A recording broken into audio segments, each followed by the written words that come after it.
Hello बच्चों, let's see the question. The question says, if we add 1 to the numerator and subtract 1 from the denominator of a fraction become 1. It also become 1 by 2 if we add 1 to the denominator.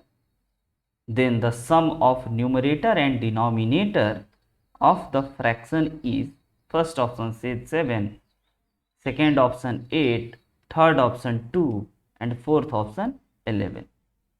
तो बच्चों इस question को solve करने के लिए हम लोग जिस की कॉन्सेप्ट का यूज करने वाले हैं वह की कॉन्सेप्ट है हमारा solving word problem. Solving word problem.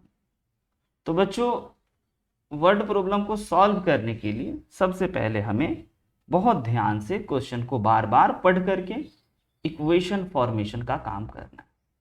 Equation form करना है, तो इक्वेशन फॉर्मेशन का काम करना है एंड इक्वेशन फॉर्म हो जाए देन इक्वेशन सॉल्विंग का काम करना है। दोनों इक्वेशन या एक इक्वेशन या जितने भी इक्वेशन आए उसको हमें सॉल्व करने हैं।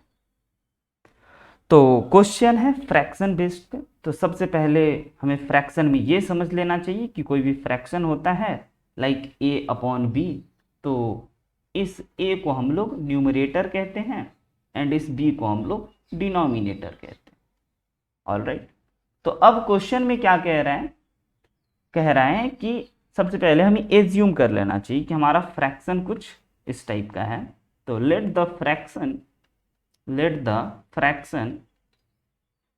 Fraction is equal to x upon y, और ये x जो है हमारा इसको हम लोग न्यूमरेटर कहते हैं, जो ऊपर में होता है न्यूमरेटर, एंड ये y को हम लोग डिनोमिनेटर कहते हैं, डिनोमिनेटर। ऑलराइट, अब क्वेश्चन में कह रहा है, क्वेश्चन को बार बार पढ़ करके हम लोग इक्वेशन फॉर्मेशन का काम करें। According to question, if we add 1 to numerator, alright, मतलब कि 1 ऐड किया जाए न्यूमरेटर में and subtract 1 from denominator, and denominator हमारा y है, अगर उसमें से हम 1 सब्ट्रैक्ट कर लेते हैं देन फ्रैक्शन बिकम 1। तो बच्चों यहां से हमें पहला इक्वेशन के बारे में पता चलेगा। तो अगर हम लोग बाई क्रॉस मल्टीप्लाई कर दें तो हमारा फर्स्ट इक्वेशन जो है वह आ जाएगा x minus y is equal to, standard form में कन्वर्ट कर लेना चाहिए। ये हमारा फर्स्ट इक्वेशन आ गया स्टैंडर्ड फॉर्म में कन्वर्ट करने के बाद। एंड बच्चों अगर हम लोग इसी प्रकार से दूसरे इक्वेशन को पता करने की कोशिश करें तो आगे के सेंटेंस को पढ़ना होगा।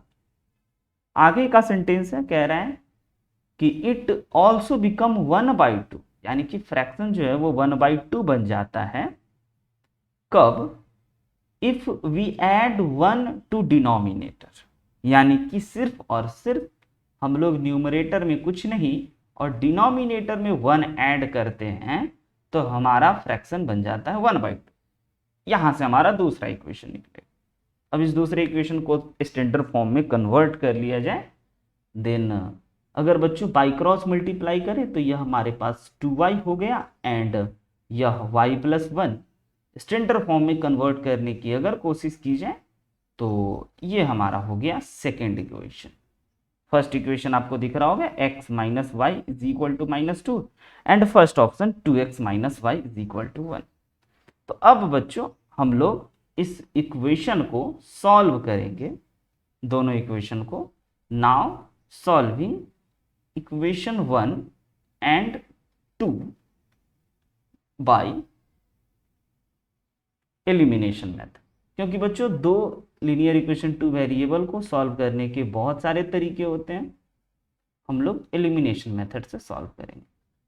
तो क्योंकि यहाँ पे इस क्वेश्चन में कोई पर्टिकुलर मेथड का जिक्र नहीं है तो बच्चों फर्स्ट इक्वेशन को एंड सेकेंड इक्वेशन में किसी एक चीज़ों को एलिमिनेट करने हैं। तो फर्स्ट इक्वेशन को अगर हम लोग सेकेंड इक्वेशन के साथ सब्ट्रैक्ट कर दें तो हमारा y से y वाला टर्म कैंसिल आउट हो जाएगा एंड फर्स्ट इक्वेशन है हमारे पास x minus y is equal to -2 and second equation है 2x minus y is equal to 1। अगर इन दोनों इक्वेशन को हम सब्ट्रैक्ट कर दें तो लाइक हमारा y वाला टर्म कैंसिल आउट हो जाएगा ऐसे। तो ये y से y हमारे कैंसिल आउट हो गए एंड ये हो गए हमारे पास -x एंड ये हो गए -3 एंड माइनस से माइनस कैंसिल आउट होते ही x बिकम 3। अब बच्चों हमें निकालना चाहिए y का वैल्यू। तो जैसे ही हमें x का वैल्यू आ जाए तो पुट करना चाहिए x equal to 3 in equation first. Equation first में अगर हम लोग x is equal to 3 put करें तो x minus y is equal to -2, then हमारे पास x जो होंगे वह 3 हैं, minus y is equal to -2 and 3 plus 2 is equal to we can write y and y is equal to 5, यानी कि x और y हमने इक्वेशन को सॉल्व कर लिया, x एंड y के वैल्यू को फाइंड आउट कर लिया। अब नाउ बच्चों कह रहे हैं कि then the sum of numerator and denominator. तो हमें sum of numerator and denominator निकालने हैं। तो हमारे पास न्यूमरेटर तो आ चुके हैं 3 एंड डिनोमिनेटर आ चुके हैं 5। तो sum of numerator and denominator is equal to 3 plus 5 which is equal to 8. So the final answer is option number B, 8. I hope you understood it very well. Best of luck. Thank you.